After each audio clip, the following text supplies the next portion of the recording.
This is Diego Balasquide, welcoming you to this tale of suspense, terror, heartbreak, mussels, and strawberries.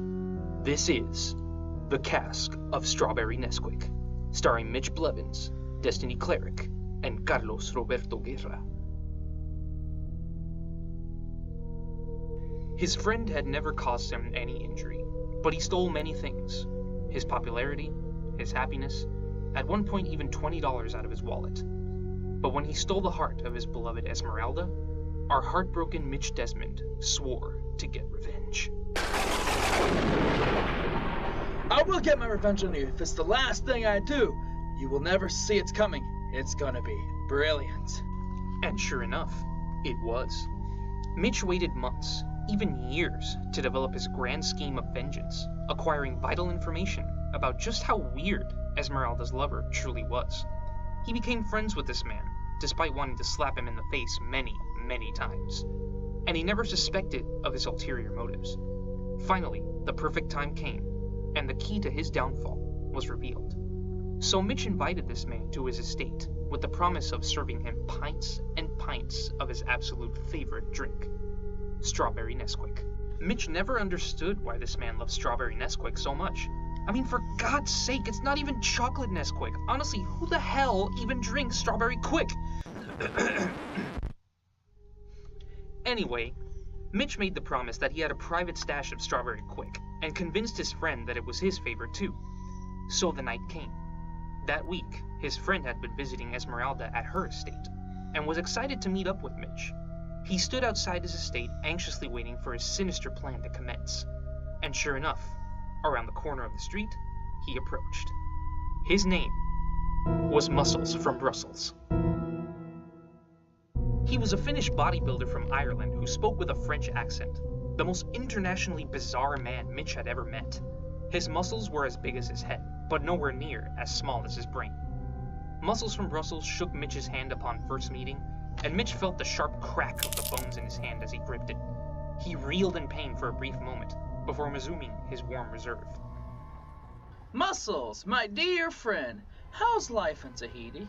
It is fantastique, but I missed my dear Esmeralda. The very sound of the word Esmeralda from Mussels' mouth heated Mitch to his very core. He slapped Mussels.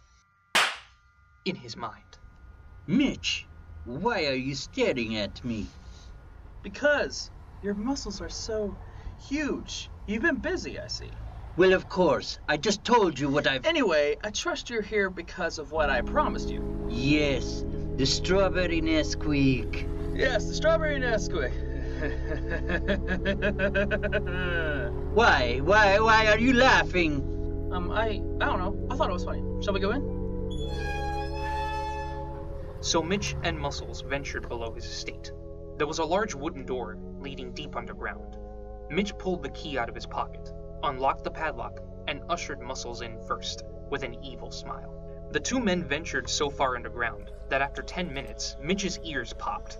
Mussels' ears, however, were unaffected, quite possibly the effect of his profound stupidity. The further Mussels and Mitch ventured below, the more stairs were encountered. Mussels, who continually skipped leg day, became easily winded. Mitch was continuously annoyed at a sound that came from Mussels. It was the sound of him exhaling as he walked down the stairs.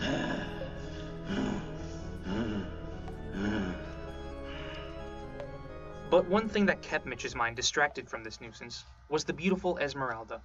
Always kind, always beautiful, always a good friend, but nothing more. Mitch always remembers Esmeralda in a very fond light. Oh, Mitch dear, why are you so upset? I thought we were friends. I would have at least wished for you to be happy with my decision to marry Mussels from Brussels. I am happy that you are marrying that idiot. What? Mussels. I meant Mussels. Mitch, you'll probably never understand why I love Mussels, but surely you may accept the fact that you will always be my friend, and I will always love you. The very sound of the friend zone words, "I will always love you," from Esmeralda's otherwise soothing voice, snapped Mitch back to reality. Mitch had ventured farther than Mussels, who was out of breath from exercising. Mitch! Wait for me! The strawberry Nesquik! Oh, yeah. Now remembering once again his plan, Mitch and Mussels finally reached the bottom of the cavern. Some extensive construction work had been done, a sign of the long time Mitch had spent pondering his grand scheme. There was a medieval torture coffin placed at the end of the small room created by Mitch, on the far left side. To the right of that coffin, on the far right corner of the wall, was a large shelf of axes, whips, long swords, knives, and flails. In between these two sinister devices was a shiny silver industrial freezer Mitch revealed was full of large bottles of strawberry Nesquik. At last, merci mon ami, the strawberry Nes. Mitch bashes Mussels in the head with a large brick he grabbed from the construction rubble. When Mussels from Brussels comes to, he is chained to the inside of the freezer. And now, the fun begins. Esmeralda is mine, Mussels. Mussels attempts to break free of the chain, but the chain proves too thick for even Mussels' massive international muscles that belong to Mussels from Brussels.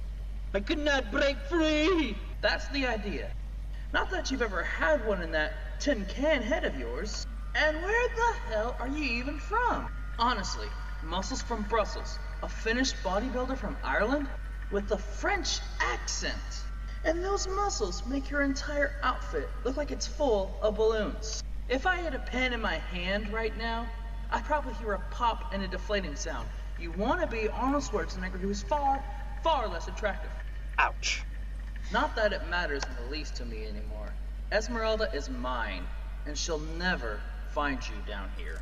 Mussels from Brussels becomes so agitated that for a moment he forgets he's chained to the freezer. He lunges toward Mitch, and a very deep, muscular popping sound is heard. It was the sound of a dislocated shoulder, followed by a very feminine screaming sound, much like a member of a mariachi band during a vocal solo. Yeah! Mitch laughs hysterically at the feminine sound coming from a very muscular man. He slams the door and turns to leave, but before he does so, he remembers something. He turns back to the freezer, opens the door to see an already frost-covered and shivering Mussels, and says, Before I forget, I need my $20 back. Mussels reaches into his sports shorts pocket, pulls out a frosty $20 bill, and hands it to Mitch. Mitch snatches the frosty piece of paper and slams the door in Mussels' face. He then yanks a chain beside the freezer, activating a mechanism that lowers the silver death trap under the floor. The end.